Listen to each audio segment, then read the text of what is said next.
What's up, everybody? Welcome to Podcast Now Plus. I'm Alex, and in this video, I want to recap some of the news stories you might have missed for yesterday as well as today, and do it this time maybe with my face, see if that changes anything, if you guys hate it any more or any less. So starting out at number one, the thing that happened yesterday is we got a Texas Chainsaw Massacre gameplay kind of event. It was a preview event. Now, I made a full video maybe by the time you guys are seeing this, but I am going to have a video on the main channel talking all about it. But they showed gameplay, quite a bit of it, about 7-8 minutes of fresh gameplay. The game looks absolutely incredible. I'm dead serious. I really like the look of it. Looks tense, looks claustrophobic, looks detailed in ways that you can maybe push it and have too much detail or too many things kind of going on at once, and it may hurt the game. I think this is probably going to strike a really good blend, and the people that played the game said, it's really good as well. So very good news, and remember that game comes out in 2023. We don't have a date for it as of right now. One of the news stories that happened this morning, like as soon as I woke up and I saw, was that Splinter Cell, and again, I made a video on this on the main channel. It's already up. Splinter Cell's story is going to basically be rewritten and retold for a modern day audience. Now, I have significant problems with that.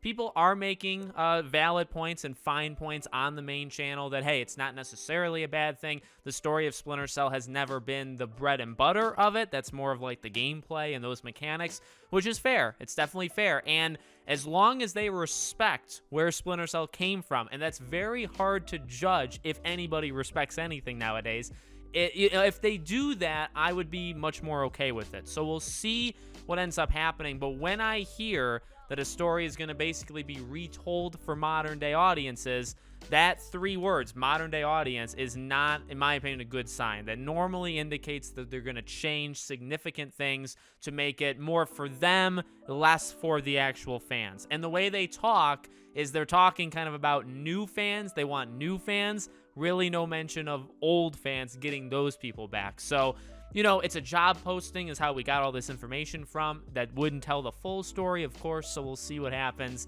as we get closer, I guess, to Splinter Cell coming out. We got news on Tiny Tina's Wonderland. So this was a game, obviously, that came out this past year. I think it came out in March, and it sold remarkably well. It did pretty darn well, even in terms of reception online, and you could definitely tell the game sold well. Even from at launch, the sales were very good. There was a lot of positive talk, and basically Gearbox had talked about, okay, this is a franchise now, which, I don't know if we need more, because one of the issues, of course, is this oversaturation or having too many Borderlands games and having them be a little too repetitive. Borderlands is, I would say, probably on the downward part, even though I actually really like Tiny Tina's, but I liked it because I don't really play too many Borderlands games, and if I do, I don't play them all the way through. So I'm not really Borderlands out as of right now, but I know a lot of people that did not enjoy Tiny Tina's because it's still Borderlands. So it's a weird spot because the game sold really well, and it did pretty darn well. So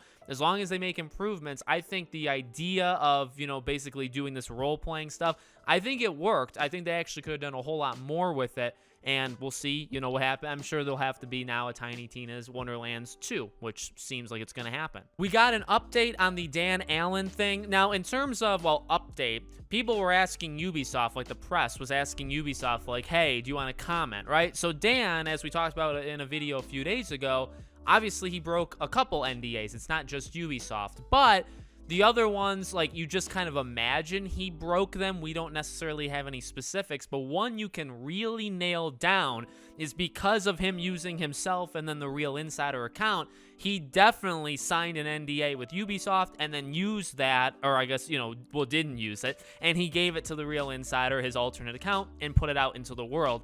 That is very bad. That easily could get lawyers involved and legal things involved, and basically Ubisoft said, we take it seriously. Their quote is, "We regularly provide access and information on our games under NDA to trusted partners. When that trust is compromised or information is leaked by an individual, it's not only damaging and demoralizing to our teams, but it takes away from an exciting reveal moment and experience to our players. While we won't speak on an individual case, we do take these matters seriously and will manage accordingly."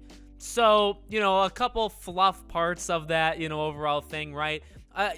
ultimately, I just want kind of confirmation or you know, developers and publishers to start saying like, hey, look, we know he messed up, but we're not going to let this affect everybody else. I know in the video I made on Dan, I made like the whole thing just talking about the whole situation. There was a comment from a person who said they are in the gaming industry, right? They work, and they did say, you know, in their belief, this will negatively impact the relationship between developers and publishers and content creators, probably like YouTubers, right? And that's the thing, again, I'm very much worried about, is this hopefully doesn't scare, say, a publisher like Ubisoft and say, well, we can only trust IGN and Polygon and The Gamer, and like those are the ones we have to trust now. We can't trust some random people on YouTube. And it's like, you know, in a way I understand where you're coming from, but you're really gonna lose out. You really are, because there's some hardworking people over here, and we deserve it just as much, if not more, honestly, than the journalists. We can provide eyes on it that you don't get, or we can just provide more eyes to it. It would be a really sad day to let this stuff impact the relationship between, you know, publishers, developers, and YouTubers. But there you go. There's the statement, and we'll have to see if Ubisoft actually does something, right? They issued the press release, but are they actually going to take legal action against Dan? I imagine they probably would. I mean, it's not as serious as stealing GTA stuff that person did, but this is pretty darn serious, breaking an NDA. So I imagine he's going to be in legal trouble. And finally, I want to talk about Resident Evil Village. So, you know, a couple days ago, it came out that this is going to end the Winters family arc. That this is it, not just for Rose, but for the family in general, which tells me probably we're going to see some Ethan. I really do believe that. But the original idea for this DLC was actually to play as Chris. And the way it was translated, or maybe even just the way it was told, doesn't sound like it stayed that idea for long. Basically, it was like the first idea they had was for Chris, was to make DLC for this game for Chris. And then immediately, once they said it out loud at like a board group, right? Hey, we should play as Chris. Immediately, people said, no, I'd much rather play as Rose. And that idea was scrapped. So not too much there, right? But that was kind of the initial concept. And again, I mean, maybe the way it's all described about ending her story, it's like, yeah, I guess it makes sense for, you know, they thought it was going to end in Village. Like, they made Village with the idea to end Ethan and to end really just showing the post-credit scene, sure, but just to kind of show what Rose is up to, what she's doing. And then they probably said, all right, we're done. We don't need to do it. I guess what's maybe the most interesting is with the Chris thing, maybe they look at it and say, all right, well, we were going to do DLC for him to set up 9, because you got to imagine you're going to play as Chris in 9. At least that's my prediction. So maybe that was the original thought, and they said, well, I mean, we can still do a little bit more with Rose and give her like an actual send-off and maybe end the Winters thing again, even though in our minds we already did it in Village. You know what I mean? Pretty interesting. So let me know what you guys think in the comments. Make sure you guys are subscribed, bell icon turned on so you know when all these videos go up, and I hope to see you all on tomorrow's video.